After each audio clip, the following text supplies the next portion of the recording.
आपने बहुत सारी एजुकेशन दी, आपने हर सब्जेक्ट पे बोलते हैं आप लोग, ये बहुत यूनिक चीज़ है, हर पहलू को आप छूते हैं जो इस इंडस्ट्री में ज़रूरी है। अपनी थोड़ी बैकग्राउंड के बारे में हमारे व्यूवर्स को बताइए।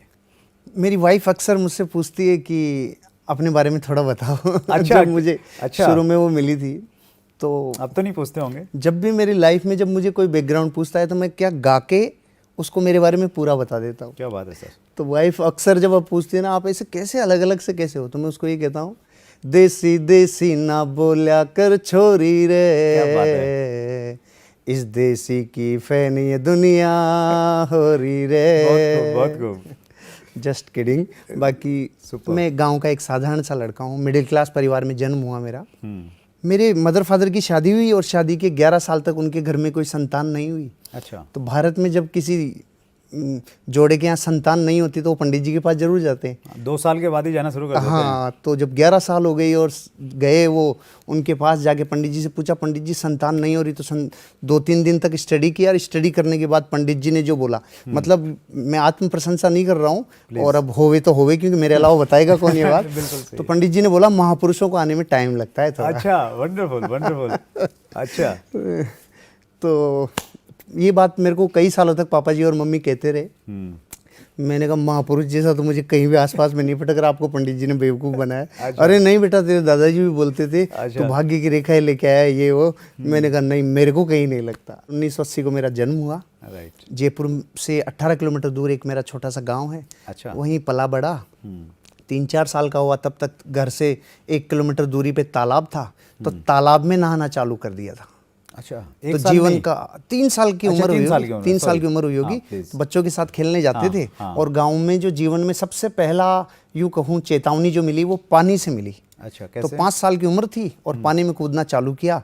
अब पानी जहाँ तक 1-2 फीट था तब तक तो ईजी, लेकिन फिर ऐसे बचपन से ऐसा था ना, और लड़के तो और भी ऊंचाई से कूद रहे हैं, मैं भी थोड़ा और ऊंचाई से कूदूंगा। तो और ऊंचाई से जाके कूदते कूदते 5 फीट, 10 फीट, 15 फीट, और गांव में जो तालाब 40 फीट तक लबालब भरते थे, उन तालाबों में कूदना चालू कर दिया। उम्र मेरी 9-10 साल तक तो खूब पानी में तैर तैर के एक्सपर्ट हो गया। लेकिन वो स्विमिंग पूल नहीं थे, वो उधर भैंसें नहाती थी, इधर हम नहाते थे। और लाइफ को बिंदास जिया और तैरने में फिर मास्टरी हो गई। अच्छा। और उस तैरने में मास्टरी से जीवन में कॉन्फिडेंस बढ़ा, यार ये अपन कर सकते हैं। क्योंकि जैसे तैरने में मास्टर हुआ तो ऐसे लगा आस पड़ोस में कि यार बहुत लोगों से अलग हैं अपन, बहुत लोगों से अलग। तो तैरने में जितनी जंपिंग करनी होती है वो और ये सारा मास्टरी हो गई। इस बीच ये भी बहुत सारी घटनाएं हुई कि पिताजी ने कई बार मेरे को, क्योंकि अब हर पिता को डर लगता है, मेरे को वहीं से सीधा निकाल के और चड्डी में मेरी तशरीफ को जो लाल किया। तशरीफ तो समझते ना आप, नॉर्मली कहते हैं लोग तशरीफ रखिए, बस वहीं तो तक वो जिसको रखा जाता है ना वहीं पे मेरी अच्छी तरह से आई। बहुत बाद में गुरुजी बताते थे मुझे कि जिसको बचपन से माँ की बातें और पिताजी की लातें मिलती है वो जीवन में बड़ा जरूर बनता है। तो मुझे भरपूर मात्रा में मिली। और ऐसा तो मुझे बाद में भी समझ में आता है जीवन में कि 5 वर्ष तक तो किसी बच्चे को मारना नहीं चाहिए, 16 वर्ष के बाद भी नहीं मारना चाहिए, लेकिन 5 से 16 के बीच में जितना अपने को खींच सकता है उस पर प्रैक्टिस कर लेनी चाहिए। तो अपना तो मन हल्का हो जाता है और वो जीवन में अपनी लाइफ में भटकता नहीं। हमारे शास्त्रों में भी इसके बारे में लिखा है सर कि 5 वर्षाणि लाडयेत, 10 वर्षाणि ताड़येत, क्या बात, प्राप्ते तु षोडशम वर्षे पुत्र मित्रवत आचरेत। क्या बात है। यानी पहले साल आप लाड प्यार करो 5 साल तक, उसके 10 साल के बाद में आप उसको मतलब डांटो भी, उसको मतलब जो भी आप डिसिप्लिन में रखो। और जब बच्चा आपका 16वें साल में प्रवेश कर जाता है फिर आपका पुत्र नहीं रहता, वो मित्र हो जाता है। वैसा आचरण आपका होना चाहिए। बोलो, आपने मेरी बात को शास्त्रों से बिल्कुल नहीं पुष्टि कर दी उस बात आप महापुरुष। अरे सर मैंने मजाक किया था। नहीं वो फैक्ट है सर। नहीं, वो फैक्ट है जैन। बस वहाँ से जीवन में चैलेंज लेना सीखा पानी से। 9 साल की उम्र हुई तब तक क्रिकेट में चैलेंज लेना चालू कर दिया। अच्छा। और जो क्रिकेट खेला आसपास के एरिया में, मेरे गांव में, मेरे आसपास के एरिया में जितना क्रिकेट हुआ करता था उन सब की ट्रॉफीज जीतना। क्या बात है सर। 19 से ज़्यादा सेंचुरीज बना देना, सुपर। मैं क्रिकेट का अच्छा प्लेयर रहा ये हूँ। भी कला है आप में। हाँ, क्रिकेट का इतना पैशन रहा था मेरे में, पागलपन था, जुनून था मेरा। सुबह से लेकर रात जब तक नहीं होती थी तब तक खाना वहीं जाता था। अच्छा। और गांव में आसपास की सारी ट्रॉफीज करना, 3-4 बड़े सीमेंटेड पिच बनवाना, और लाइफ को मतलब एक तरीके से चैलेंजिंग लेना, और बहुत क्रिकेट ने सिखाया। अच्छा। फिर इतने में बाइक का शौक लग गया। मेरे पिताजी वेटरनरी डॉक्टर हैं, तो अक्सर मैं लाइफ में, मेरे को जैसे ही किसी चीज़ को, मेरी लाइफ में मैंने एक चीज़ देखी, मैंने नोट किया कि मेरी ऑब्जर्वेशन पावर जो थी वो बहुत अच्छी थी। अच्छा। मैं जो चीज़ देखता था उसको कोशिश करता था वैसे के वैसे करूं। तो तालाब में बच्चों को नहाते हुए देखा तो तुरंत कर लिया। हाँ। उसके बाद में किसी न किसी आदमी को क्रिकेट खेलते हुए देखा तो तुरंत कर लिया। अच्छा। जो देखता था, सेंसेस इतनी एक्टिव थी बचपन से, ये आज पता चल रहा है, पहले पता नहीं थी कि ये किस साइंस पे मैं आगे बढ़ रहा हूँ। ये जो डेस्टिनी को मंजूर था, जो नियति को मंजूर था। और वही चीज़ मैंने देखा जब मैं स्कूल गया गांव से निकल कर लगभग 15 किलोमीटर दूर पे, तो मैं मिनी बस के केबिन में बैठता था।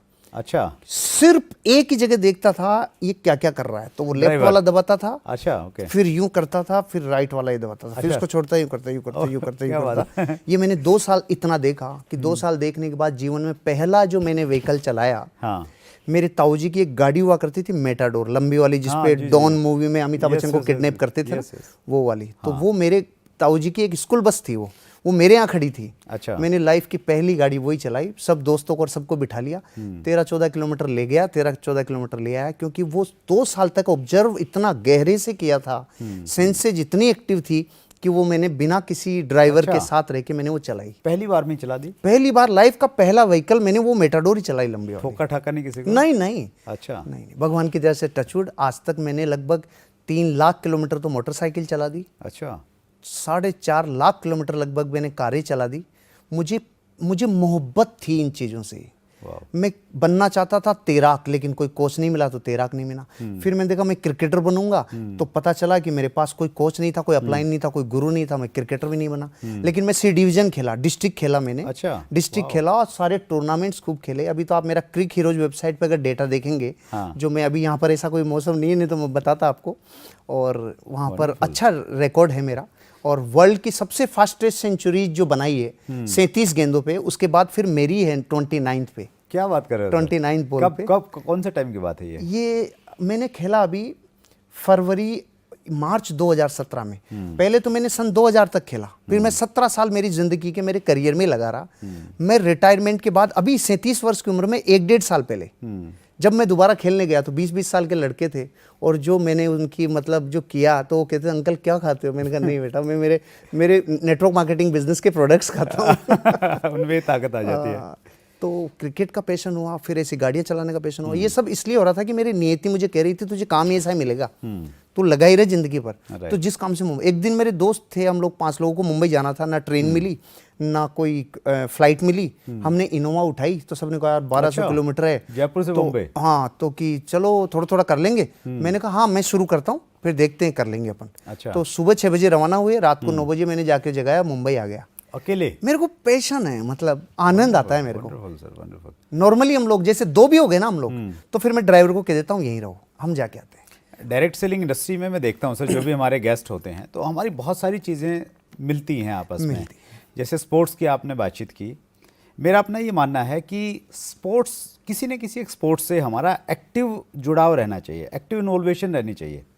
ये मैंने ऐसे ही सुना, कोई एक पॉलिटिशियन थे वो बोल रहे थे, तो उसी दिन मैंने बैडमिंटन खेलना शुरू किया सर। ओके। और आज मेरा जो सबसे बड़ा पैशन है वो बैडमिंटन है। मैं कहीं भी जाता हूँ, फ़्लाइट की टिकट बुक करता हूँ, तो ये सोच के करता हूँ कि 8 बजे मैंने बैडमिंटन कोर्ट हॉल में मैं कैसे पहुँच सकता हूँ।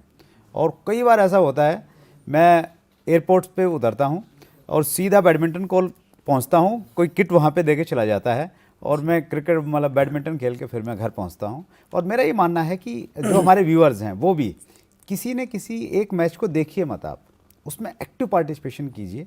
और जैसा आप बता रहे हैं, उससे जो कॉन्फिडेंस आता है, जो आपको ना एक स्ट्रगल करने की एक इच्छा पैदा होती है, हार नहीं मानने का जो जज्बा पैदा होता है, तो मुझे लग रहा है कि उसका काफ़ी बड़ा योगदान है आपको यहाँ तक लाने में। सच में बहुत शुरू से बचपन में ही ऐसे टास्क मिल गए लाइफ की, चाहे वो खेल मिले हो, अब जैसे मैं पढ़ने जब गया तो टीचर्स ने अभी मेरे पिछले वीडियो में भी मैंने ये बात बताई कि मैं पढ़ाई में डमरू था। डमरू principles normally Robert T Kiyosaki बताते हैं, अमीर अमीर होता जा रहा है, गरीब गरीब होता जा रहा है, लेकिन मिडिल क्लास सिकुड़ता जा रहा है। इसी प्रिंसिपल को मैंने पढ़ाई पे लागू किया। फर्स्ट डिवीजन और फर्स्ट डिवीजन आता जा रहा है, फेलियर और फेलियर होता जा रहा है, लेकिन बेचारा सेकंड डिवीजन सिकुड़ता जा रहा है। तो मैं ना फर्स्ट डिवीजन आया कभी, ना थर्ड डिवीजन आया। अच्छा, डमरू था पढ़ाई में।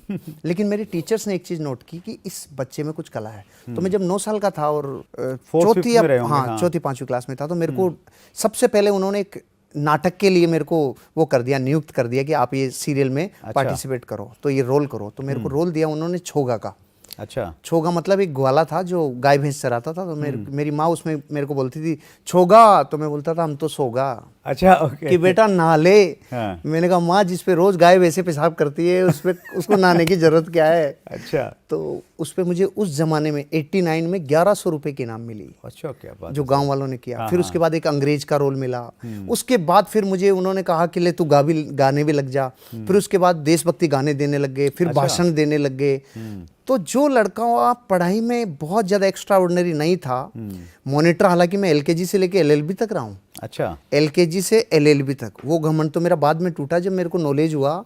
मैं हमेशा ये समझता था मैं मॉनिटर रहा हूँ। बाद में पता चला बेटों ने इसलिए मॉनिटर बनाया था कि क्लास के शैतान लड़के को मॉनिटर बना दो तो उदम नहीं करेगा। अच्छा, बाद में पता चला कि वो इसीलिए बना दिया था। मतलब वो पढ़ाई में इंटेलिजेंट है इसलिए नहीं बनाया था। हाँ, वो मैं ही समझता था कि मैं कुछ हूँ इसलिए बनाया। पता चला शैतान बच्चों को मॉनिटर इसलिए बनाया जाता है कि शांति रहे क्लास में और कुछ वो नहीं करे। तो स्कूलिंग आपकी जयपुर की रही? स्कूलिंग जयपुर की रही। 7th क्लास तक मैं गांव में ही पढ़ाई की मैंने। और उसके बाद 8th और 9th क्लास में जयपुर में 15 किलोमीटर दूर मेरे गांव से टैगोर पब्लिक स्कूल में मैं गया। अच्छा, और 10th क्लास मैंने बीकानेर से की, जहाँ जीवन को मैंने सीखा मेरे ताऊजी के यहाँ से। 11th 12th क्लास मैंने खंडेलवाल स्कूल से की। अच्छा, मेरे पास साइंस बायोलॉजी का सब्जेक्ट था, लेकिन मैं क्रिकेट का इतना शौकीन था कि बस कैसे न कैसे पास तो हुआ। और बीएससी फर्स्ट ईयर में जो एडमिशन लिया, मेरे पिताजी का मेरे जीवन पे बहुत अमूल्य योगदान है। अच्छा। उन्होंने जीवन में मेरी हर ख्वाहिश पूरी की है। वेटरनरी डॉक्टर, जयपुर डेयरी में 30 साल सेवाएं दी। 18 घंटे उनको मैं दौड़ते हुए देखता था। 8 घंटे नौकरी करते हुए, 10 घंटे खुद की प्रैक्टिस करते। तो हार्डवर्क तो मैंने जीवन में उनसे ही देख लिया था कि जीवन में मतलब मुझे ये नहीं पता था लोग रेस्ट करते हैं क्या। मैंने पापा जी को इतना हार्ड वर्क करते हुए देखा। मुझे बाटा के जूते लाके देते, मुझे किट लाके देते। मेरा एग्जाम था फिजिकल केमिस्ट्री का 4 दिन पे। पापा ने ये नहीं कहा कि यार पढ़ाई लिखाई कर ले? खूब कहते थे। अच्छा, लेकिन मेरा जो पैशन था, जो जुनूनियत थी कि यार हार भी नहीं, उनको अंदरूनी तो खुशी होती थी कि यार ठीक है ये कुछ और बन जाएगा, ये नहीं तो किट लाके दिया। और मैं 4 दिन बाद मेरा एग्जाम है। हम मिट्टी के पिचों पे खेला करते थे उस टाइम, कॉर्क की बॉल थी, तो लग गई। अच्छा। तो मैंने बहुत धन्यवाद दिया कि लग गई, नहीं तो लोगों को ये तो कहूंगा ना कि इसकी वजह से फेल हुआ। पता चला मैंने पढ़ाई नहीं की थी, वो फेल तो इसीलिए हुआ। अच्छा। बीएसटी फर्स्ट ईयर में जब फेल हुआ, वो ईयर था 97। ओके, 99 में जब बीएससी फर्स्ट ईयर में फेल हुआ, तो मेरे जीवन का जो 19 साल थे वो अलग और अब अलग। क्योंकि तब तक मुझे बाटा के शूज पिताजी पहनाते थे। हीरो पुक लाके देती थी 97 में, जब मैं 17 साल का था। अच्छा। और दोस्तों के पास कोई ऐसा व्हीकल नहीं होता था, सब बसों में जाते थे। बड़ी बात थी उस समय। लाइफ में मेरे शौक को देख के, मेरे पैशन को देख के खूब किया। लेकिन अंदर से एक जमीर ने आवाज लगाई जिस दिन मैं फेल हुआ। मैंने घड़ी खोल के टेबल पे रख दी। मैंने बाटा के जूते यूं खोल दिए, हीरो पुक की चाबी यूं रख दी। अच्छा। अब मेरे को 2 बसें लेनी पड़ती थी। एक मेरे गांव से हाईवे तक आने में 50 पैसा लगता था, और यहाँ से मुझे स्कूल पहुंचने में 1 रुपया लगता था। अच्छा। फिर वापस 1 रुपया लगता था, और यहाँ तक 50 पैसा। ये टोटल 3 रुपया पापा जी टेबल पे रखते थे। मैं वो 3 रुपया लेके जाता था। इस 50 पैसे को मैं बचाता था। मैं यहाँ से यहाँ तक पैदल आता था और पैदल जाता था। अच्छा। ये 1 रुपया बचाता था, 3 दिन तक बचाता था। और एक कचौरी खाता था चांदपोल में, एक बहुत अच्छी कचौरी मिलती थी कड़ी के साथ में। अच्छा। वो 3 दिन की मेहनत करके फिर जीवन बदला। फिर साइंस से आर्ट्स में आया, आर्ट्स में दर्शन शास्त्र सब्जेक्ट आया। अच्छा। और जीवन ने फिर करवट ले ली। जीवन ने करवट ही ले ली। इस चैनल को अगर आपने सब्सक्राइब नहीं किया है तो सब्सक्राइब कर दीजिए, बेल आइकन का बटन जरूर दबाइए ताकि हर नोटिफिकेशन आपके पास में मिलती रहे।